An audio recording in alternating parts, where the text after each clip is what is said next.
আজকে অফিসে গিয়ে খুব তাড়াতাড়ি কাজ করছিলাম, তার কারণ আজকে বিকেলবেলা যাব একটু তোতাকে নিয়ে শপিং করতে।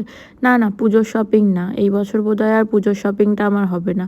তোতার বার্থডে ছিল, ওই জন্য শপিং করতে গিয়েছিলাম, ওর জন্য একটা জিন্স, একটা টপ এইসব কেনার জন্য। ওখানে গিয়ে তোতা ট্রায়াল দিচ্ছে টুপি। না একদমই এটা ভাবা ভুল হবে যে ও জামা কাপড়টা না কিনে টুপি ট্রায়াল দিচ্ছে, শুধুমাত্র টুপি কিনে বাড়ি চলে আসবে। জামা কাপড় কেনা হয়ে গেছে, বিল করার জন্য লাইনেও লোকজন দাঁড়িয়ে পড়েছে। ও এবার একটু টুপি মাপামাপি করছে। এবার ছোট টুপিটা ঢুকলো না, কারণ মাথাটা একটু মোটা তো। এরপরে আমরা দেখছিলাম এই কিউট ব্যাগগুলো, তো এত সুন্দর সুন্দর কিউট ব্যাগ এখানে, এই যে উপর থেকে দেখে পুরো সফট টয়েস লাগছিল, আসলে কিন্তু এগুলো এক একটা ব্যাগ। তারপরে ফাইনালি এই টুপিটা হলো, কিন্তু আমরা ফাইনালি এই টুপিটা কিনলাম না। তারপরে চলে আসলাম এই শর্টস ড্রেসগুলো দেখার জন্য, খুব সুন্দর লাগছিল। তারপর বাড়িতে এসে আমি চিকেন ম্যারিনেশন করলাম, আর বাকি রান্নাটা কাল দেখাচ্ছি।